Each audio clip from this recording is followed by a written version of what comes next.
आज का हमारा टॉपिक है फाइब्रॉयड यूट्रस। फाइब्रॉयड यूट्रस कहने का मीनिंग है कि बिनाइन ट्यूमर जो कि ओरिजिनेट होता है यूट्रस में। और यूट्रस में भी कहाँ, जहाँ पे जो हमारी स्मूथ मसल्स होती हैं वहाँ पे, जैसे कि मायोमेट्रियम में, और ये मायोमेट्रियम में डेवलप होता है। तो देखिए यहाँ पे जो हम कह रहे हैं कि ये एक बिनाइन ट्यूमर है। बिनाइन और मेलिग्नेंट दो प्रकार के ट्यूमर होते हैं। जो बिनाइन ट्यूमर होता है वो एक जगह पे फिक्स हो जाता है, जबकि जो मेलिग्नेंट होता है वो माइग्रेट करता है अपने सेल से। तो वो माइग्रेट हर जगह पे ट्यूमर हो करता है। तो जो बिनाइन ट्यूमर है वो हमें फाइब्रॉयड यूट्रस में देखने को मिलता है। यहाँ पर हमें जो हम कह रहे हैं कि फाइब्रॉयड यूट्रस कैसे होते हैं, तो देखिए ये जो ग्रोथ दिख रही है हमें इस जगह पे या इस जगह पे, जिसे हम इंट्राम्यूरल कहते हैं, और ये जो है इसे हम सब म्यूकोशल फाइब्रॉयड, ये सब टाइप्स होंगे। जब हम लोकेशन ऑफ फाइब्रॉयड पढ़ेंगे तो कहाँ पे कितने परसेंट होते हैं वो हम पढ़ेंगे, कि कहाँ पे सबसे ज़्यादा होते हैं, किस जगह पे ग्रो सबसे ज़्यादा परसेंटेज मिलती है और कहाँ पे कम मिलती है, तो ये हम देखेंगे। और ये एक शॉर्ट नोट्स है, तो इसमें आपको जानकारी देने की कोशिश करेंगे, पूरी जानकारी। देखिए, तो हमारा जो पहला पॉइंट है कि फाइब्रॉयड यूट्रस होता क्या है, तो fibroid uterus are benign tumours that originate in the uterus with the some smooth muscles, जैसे कि मायोमेट्रियम जो कि हमारी स्मूथ मसल्स होती है। तो हमें इससे पता चलता है कि फाइब्रॉयड यूट्रस क्या है, तो बिनाइन ट्यूमर है जो कि ओरिजिनेट कहाँ हो रहे हैं, यूट्रस पे, और ये हो रहे हैं सम स्मूथ मसल्स में, जैसे कि मायोमेट्रियम। तो ये मोस्ट कॉमन कहाँ पे मिलते हैं हमें, तो इसे मोस्ट कॉमन क्या कहते हैं, पेल्विक ट्यूमर भी कहते हैं। फिर ये मोस्ट कॉमन एज ग्रुप क्या है, तो 35 से 45 जो वुमेंस की एज ग्रुप होती है वो मोस्ट कॉमन होती है। Fibroid are most commonly seen in nulliparous women या nulliparous female. Nulliparous कहने का मतलब है कि जो अभी एक भी बच्चे या एक बार भी प्रेग्नेंट नहीं हुई हैं, एक भी जिनके बच्चे नहीं हैं या वो प्रेग्नेंट नहीं हुई हैं, ये नल्ली पेरिस कहने का मतलब है।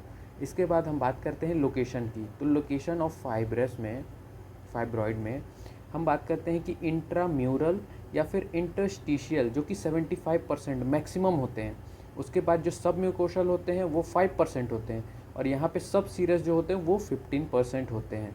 साथ में ही जो एक्स्ट्रा यूट्राइन होते हैं वो होते हैं मोर कॉमन या most common in cervical fibroid. तो हमें सबसे ज़्यादा ध्यान रखना है कि इंट्राम्यूरल जो होते हैं वो सबसे ज़्यादा होते हैं। और ये क्वेश्चन भी बनता है, एमसीक्यू क्वेश्चन में आ चुका है कि सबसे ज़्यादा फाइब्रॉयड के जो सबसे ज़्यादा लोकेशन में क्या होता है, तो वो है इंट्राम्यूरल की लोकेशन, तो आपको याद रखना।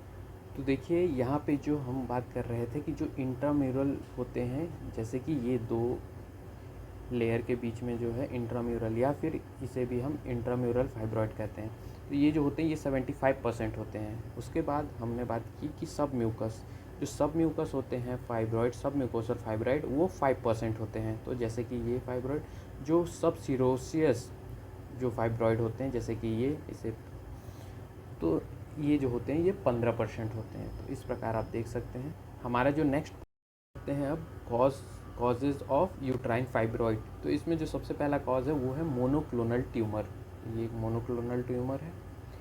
उसके बाद है जेनेटिक एबनॉर्मेलिटीज़। जेनेटिक एबनॉर्मेलिटीज़ कहने का मतलब है कि मल्टीपल क्रोमोसोमल एबनॉर्मेलिटीज़।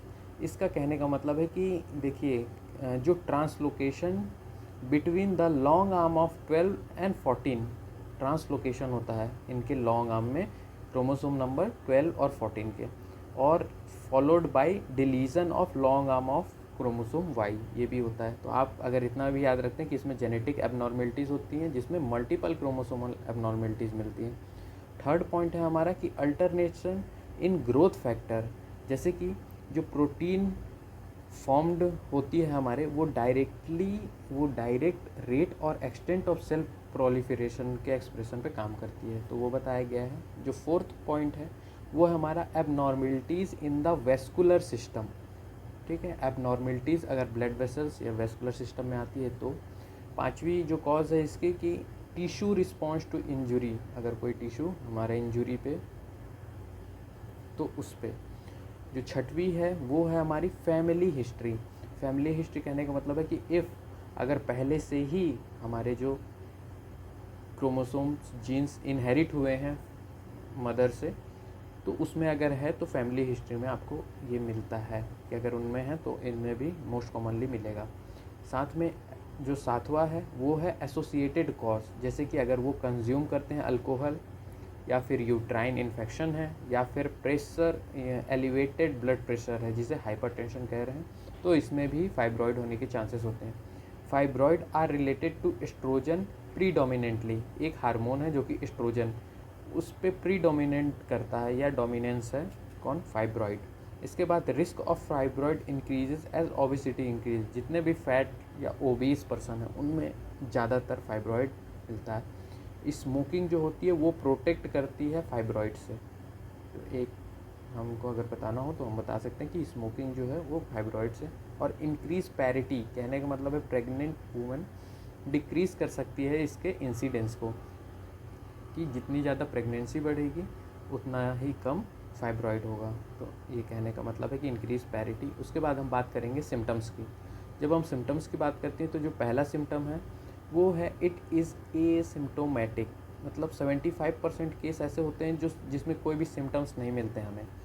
उसके बाद एबनॉर्मल यूट्राइन ब्लीडिंग, जो भी ब्लीडिंग होती है एबनॉर्मली उसे हम मीनोरेजिया या मेट्रोरेजिया भी कहते हैं, तो ये मिलता है हमें। फिर डिसमिनोरिया मिलता है। डिसमिनोरिया कहने का मतलब है, तो इसमें हम बताते हैं कि अगर ये नियर दी यूट्राइन लाइनिंग है तो ये इंटरफेयर करता है ब्लड फ्लो में, तो ब्लड फ्लो में अगर होगा तो ये सिम्टम्स मिलते हैं। उसके बाद ये जो है ये अगर ब्लड फ्लो होगा तो आयरन डिफिशियंसी एनीमिया हो सकता है, जिससे एक्सेसिव ब्लीडिंग हो सकता है ड्यू टू फाइब्रॉइड। सही है। उसके बाद लार्ज फाइब्रॉइड कैन कॉज, तो लार्ज फाइब्रॉइड जो होते हैं वो क्या क्या कॉज करते हैं, तो देखिए pelvic pain including pain during coitus, जब क्वाइटस के वक्त में पेन, साथ में pressure on bladder with frequent or even obstructed urination भी मिलता है इसमें, pressure on rectum with painful and difficult defecation, तो डिफिकेशन करते वक्त इन्हें डिफ़िकल्ट भी या फीशेस आउटसाइड करते वक्त डिफ़िकल्टी महसूस होती है। उसके बाद जो छठवां सिम्टम है इसका कि during pregnancy they may be cause miscarriage हो सकता है, अगर प्रेग्नेंट हो रहे हैं और उनको फाइब्रॉइड है तो ब्लीडिंग हो सकती है, प्री मैच्योर लेबर हो सकता है, interfere with the position of foetus हो सकता है, एब्डोमिनल स्वेलिंग मिलेगी और इनफर्टिलिटी के चांसेस भी इसमें होते हैं। अब इसकी डायग्नोसिस कैसे करेंगे, तो देखिए डायग्नोसिस के टर्म्स, तो डायग्नोसिस में हम बताते हैं कि पेल्विक एग्जामिनेशन, जो सबसे पहला डायग्नोसिस होता है वो होता है पेल्विक एग्जामिनेशन। उसमें भी अगर बाई मैनुअल पेल्विक एग्जामिनेशन किया जाता है। उसके बाद जो दूसरा डायग्नोसिस का फैक्टर है वो है अल्ट्रासाउंड। अल्ट्रासाउंड जो होता है ये डिफ्रेंशिएट करता है कि condition such as ovarian tumour, ovarian tumour तो नहीं है, उसमें डिफ्रेंशिएट करने में अल्ट्रासाउंड मदद करता है। फिर उसके बाद हम एमआरआई और सिटी स्कैन भी इसमें करवाया जाता है। उसके बाद HSG जिसे हम हेट्रोसोनोग्राम भी कहते हैं, जिससे सब म्यूकोसल फाइब्रॉइड फाइंड किया जाता है। तो ये 4 डायग्नोसिस फैक्टर हैं जिससे हम डायग्नोस करते हैं। इसके बाद हमारे ट्रीटमेंट है, तो ट्रीटमेंट कैसे करेंगे इसका, तो देखिए मेडिकल और सर्जिकल 2 तरीके से ट्रीटमेंट किया जाता है। तो यहाँ पे सबसे पहले हम मेडिकल ट्रीटमेंट की बात करते हैं, तो उसमें हम NSAID to reduce painful menstrual period, ताकि पेनफुल जो मेंसेस हो रहा है उससे हम बच सकें। तो यहाँ पे हम क्या देते हैं, non steroidal anti inflammatory drug देते हैं। उसके बाद हम OCP ओरल कॉन्ट्रासेप्टिव पिल्स भी देते हैं ताकि यूट्राइन ब्लीडिंग कम हो सके और क्रैम्प्स कम हो। इसके बाद हम आयरन सप्लीमेंट देते हैं ताकि एनीमिया को करेक्ट किया जाए, जो एनीमिया हो रहा है ब्लड लॉस की वजह से वो करेक्ट हो। इसके बाद लीवो नॉर्जेस्टिरोल जो है, 4th पॉइंट हमारा जो है लीवो नॉर्जेस्टिरोल, उसे हम इंट्रा यूट्राइन डिवाइस में इफ़ेक्टिवली यूज़ करते हैं ताकि हम लिमिट कर सके मेंस्ट्रुअल ब्लड फ्लो को। इसके बाद हम और क्या चीज़ें यूज़ करते हैं, तो कैबरगोलिन जिसे हम श्रिंक करने के लिए यूज़ करते हैं ताकि फाइब्रॉइड को श्रिंक किया जा सके। उसके बाद हम यूज़ करते हैं डेनाएज़ोल, तो ये जो होता है ये एंटी ये दिखाता है हमें एंटी एस्ट्रोजेनिक इफेक्ट, ताकि श्रिंक कर सकें फाइब्रॉइड को और कंट्रोल कर सकें सिम्टम्स को। हम GnRH के एनालॉग्स भी यूज़ करते हैं, साथ में प्रोजेस्टेरॉन के एंटागोनिस्ट भी यूज़ करते हैं, जैसे कि मेफीप्रेस्टोन, तो इसे यूज़ किया जाए। इसके बाद एरोमेटेज एंजाइम, जो कि हमें पता है, उसका इन्हिबिटर यूज़ करते हैं ताकि रिड्यूस कर सकें फाइब्रॉइड को। तो ये हमारे 9 प्रकार के जिसको हम यूज़ करके ट्रीटमेंट करते हैं, वो भी हम इसमें मेडिकल ट्रीटमेंट की बात कर रहे थे। अब मेडिकल के बाद सर्जिकल ट्रीटमेंट, तो सर्जिकल ट्रीटमेंट की जब हम बात करते हैं तो सर्जिकल ट्रीटमेंट में सबसे जो कॉमन है वो है हिस्टेरेक्टॉमी, रिमूवल ऑफ यूट्रस। अगर वो फाइब्रॉइड बड़ा हो गया है या फाइब्रॉइड को निकालने की ज़रूरत है तो हम हिस्टेरेक्टॉमी करते हैं, डायरेक्टली रिमूवल ऑफ यूट्रस।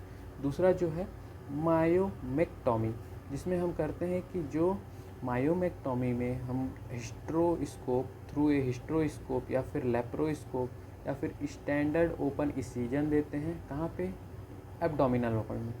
तो उससे हम उसको रिमूव करते हैं। किसे रिमूव करते हैं, तो हम फाइब्रॉइड को रिमूव करते हैं, या तो हम हिस्टेरोस्कोप की मदद से या फिर लेप्रोस्कोप की मदद से, या फिर हम स्टैंडर्ड ओपन इंसिजन देते हैं एब्डोमिनल वॉल में, उससे हमें रिमूवल ऑफ फाइब्रॉइड करते हैं। उसके बाद है यूट्राइन आर्टरी एम्बोलिज्म, UAE। ये एक मेथड है जिसमें पॉलीविनाइल अल्कोहल को इंजेक्ट किया जाता है कैथेटर के थ्रू आर्टरी में, और फिर उससे फीड करवाया जाता है फाइब्रॉइड को। UAE, uterine artery embolism. इसके बाद जो लास्ट है हमारा, वो है हाई इंटेंसिटी फोकस्ड अल्ट्रासाउंड, जिसे हम HIFU या फिर MRGFUS भी कहते हैं। इसमें होता क्या है, इसके अलग अलग और भी नाम हैं। तो देखिए, इसमें होता है, इसमें हम हाई एनर्जी जनरेट करते हैं जिससे कि फाइब्रॉइड डिस्ट्रॉय हो। ये वीडियो आपको कैसी लगी ज़रूर बताएं, कमेंट करें, और नेक्स्ट वीडियो आपको किस टॉपिक पे चाहिए ज़रूर बताएं। Thank you. फॉर PDF इसके डिस्क्रिप्शन बॉक्स में आपको लिंक मिल जाएगी।